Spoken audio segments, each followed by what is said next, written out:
Donc, bonjour à tous. Aujourd'hui, je veux donc vous présenter l'étude des effets potentiels des champs magnétiques sur la coquille Saint-Jacques. Alors, pourquoi travailler sur la coquille Saint-Jacques? Tout d'abord parce que c'est une espèce à fort intérêt commercial qui a une large distribution géographique et surtout, ses principaux gisements en France vont se retrouver à proximité des futurs parcs éoliens offshore et donc de leur raccordement. Et il y a très peu de choses qui est connues sur la magnétosensibilité des mollusques et en particulier des bivalves. Et donc, on avait besoin de pouvoir commencer à faire des expérimentations pour pouvoir déterminer la sensibilité, mais également son comportement face aux champs magnétiques. Est-ce que ça pouvait potentiellement induire une réponse de stress? Donc, l'infrastructure que nous avons utilisée est une infrastructure que TBM Environnement a développée avec l'aide de MAPEM, que vous voyez sur la photo. Donc, elle ressemble à celle de Bastien, qui est constituée donc de 2 bobines d'Helmholtz, qui nous permet de créer aussi bien des champs homogènes au niveau de l'aquarium, mais également dans d'autres utilisations des effets barrières. On a une très large gamme de champs possibles. On va de 50 jusqu'à 600 microtesla et aussi bien en champ continu qu'en champ alternatif. Donc, nous avons une large gamme d'expérimentations possibles et tout ça est contrôlé et les paramètres sont enregistrés au fur et à mesure de l'expérimentation. Dans notre cas, on a utilisé les bobines en champ continu ou alternatif à 2 niveaux, 80 microtesla et 600 microtesla. Donc, sur la figure que vous tirez de la publication de Albert et al. 2020, vous pouvez voir donc une modélisation des champs émis par des câbles de 1000 ampères qui sont soit ensouillés, soit en surface avec des enrochements rocheux. Et vous avez une idée des champs que l'on peut percevoir à différentes distances du câble. Donc 80 microtesla, on se situe entre 1,50 m et 2 mètres du câble, ce qui correspond en fait à une coquille posée au-dessus du câble quand il est ensouillé. Et 600 microtesla, là, on est allé très haut, mais c'était justement pour chercher à voir si elle était sensible ou pas. Donc ça veut dire que la coquille se retrouverait à moins d'1 mètre d'un câble. Donc, les coquilles sur lesquelles nous avons travaillé proviennent de la rade de Brest, pêchée à Roscanvel. Dès leur capture, on les équipe tout de suite d'un velcro. Donc, c'est le petit scratch que vous voyez sur la coquille. Et ensuite, elles sont transférées dans des bacs d'acclimatation et on va les laisser tranquilles pendant un mois sur du sable grossier pour qu'elles puissent s'acclimater aux conditions expérimentales. Au dernier moment, on sélectionne les coquilles, on les équipe d'un accéléromètre et on les remet dans le bac d'expérimentation. Et à partir de ce moment-là, on ne les touche plus et on ne va plus à proximité de l'aquarium. Tout se fait à distance pour que les coquilles ne nous perçoivent pas. Nous avons travaillé sur 3 groupes de coquilles. Les 2 premiers groupes ont subi la même chose. Donc, ils étaient constitués de 10 coquilles chacun. Les 3 premiers jours, ce sont des phases de contrôle pendant lesquelles on va mesurer le comportement des coquilles voilà, à un champ terrestre normal. Ensuite, il y aura 3 jours avec une exposition soit à 80 microtesla, soit à 600 microtesla en continu, en champ continu suivant les groupes. Ensuite, on les mettra à nouveau en phase de récupération-contrôle pendant 3 jours. Une deuxième phase d'exposition où là, on appliquera le deuxième champ et on les suivra encore 3 jours. Donc, les 2 groupes vont suivre la même chose, mais avec un ordre de champs différent. Le 3e groupe, je reviendrai par la suite dessus. Lui, il a subi du 600 microtesla, un coup en champ continu, un coup en champ alternatif. Pour les 2 premiers groupes, on a appliqué 2 types de champs, soit des impulsions, c'est-à-dire qu'on va faire allumer et éteindre pendant une demi-heure le champ pour voir si ces augmentations, ces variations brusques de champ qui pourraient être perçues par la coquille, ou alors on va faire des applications pendant 1 heure en continu.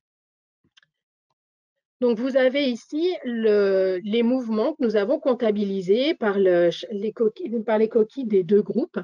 Donc, sur les graphiques du haut, c'est le premier groupe qui ont d'abord subi du 80 microtesla puis du 600. Et en dessous, vous avez le deuxième groupe qui a subi d'abord du 600 microtesla puis du 80. À chaque fois, l'avantage de suivre une coquille sur toute la manip, c'est qu'elle va être son propre contrôle. Et on va ainsi pouvoir comparer aux mêmes heures ou les jours précédents ce qu'elle faisait, combien de mouvements elle faisait, comparé au nombre de mouvements qu'elle fait sous champ. Donc, vous avez sur les premiers graphiques à droite le nombre de mouvements qu'on a comptabilisés par jour, soit de contrôle, soit d'exposition. Et on voit assez vite que dès les premières expositions au champ, on a un nombre de mouvements réalisés le jour qui va diminuer. Et ce nombre de mouvements ne va cesser de diminuer au cours de la manip. En tout cas, on ne va jamais retrouver le niveau de la première phase contrôle. Par contre, la nuit, les effets sont moins visibles et vont mettre plus de temps à se faire ressentir. Si on rentre dans le détail d'un déroulé de la journée, pendant les phases d'impulsion, donc si on compare, les phases d'impulsion avaient lieu le matin entre 9h et 10h, donc on compare le nombre de mouvements que faisaient les coquilles sur toutes les journées entre 9h et 10h. On voit qu'en phase de contrôle, dans la première phase de contrôle, elle faisait un nombre entre 3 et 4 mouvements dans le créneau horaire. Par la suite, dès l'exposition au champ, ce nombre de mouvements va fortement diminuer de façon significative et elle ne va pas retrouver son nombre de mouvements initial.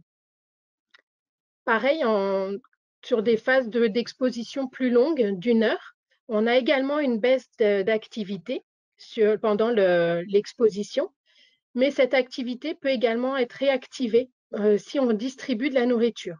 Donc la coquille n'est pas paralysée. Si on lui donne à manger, elle est capable de bouger. Pendant l'expérimentation, chaque mouvement est caractérisé par son amplitude, sa durée, sa vitesse d'exécution. Et donc, on compare également ces paramètres de mouvement entre les périodes. Et là, par contre, on n'a observé aucune différence significative. Donc, les mouvements réalisés aussi bien en phase de contrôle qu'en phase d'exposition ont les mêmes caractéristiques. Elle n'est pas diminuée par l'exposition au champ. Pour ce qui est du troisième groupe, ce groupe était constitué de coquilles de 3 origines, soit des naïves qu'on n'avait jamais expérimentées, jamais utilisées, soit des coquilles issues du premier groupe qui ont donc été expérimentées 3 semaines, mais qui ont ensuite connu une période de repos pendant 3 semaines, soit des coquilles du deuxième groupe qui venaient juste d'être expérimentées pendant 3 semaines et qui n'ont donc pas connu de période de repos. Chaque coquille a été exposée pendant 2 heures, soit à un champ alternatif à 600 microtesla, soit à un champ continu à 600 microtesla. Et on lui a mis en présence d'un prédateur, une étoile de mer. Pendant les phases d'exposition, donc les 2 heures sous champ, vous avez à nouveau un nombre de mouvements réalisés qui diminue, que ce soit pour les 2 champs à 600 continu ou 600 alternatifs. Mais cette baisse n'est pas significative. Par rapport à la réponse faite vis-à-vis du prédateur, donc vis-à-vis de l'étoile de mer, on a regardé tout d'abord le nombre de mouvements qu'elle fait quand l'étoile de mer est en présence d'une étoile de mer. Quand la coquille est en présence d'une étoile de mer, elle va se mettre à claquer plusieurs fois, à nager pour fuir la zone. Ce nombre de mouvements faits va varier suivant si c'est tout d'abord une coquille naïve, donc jamais expérimentée, ou une coquille qui vient du groupe 2. On voit que la coquille du groupe 2 fait généralement moins de mouvements. De même, le nombre de mouvements va varier si on est en traitement alternatif ou en contrôle. Là encore, les mouvements, par contre, les caractéristiques des mouvements réalisés ne diffèrent pas. Donc, si elle fait un mouvement, ça a des accélérations, une amplitude ou une durée tout à fait comparables entre les groupes.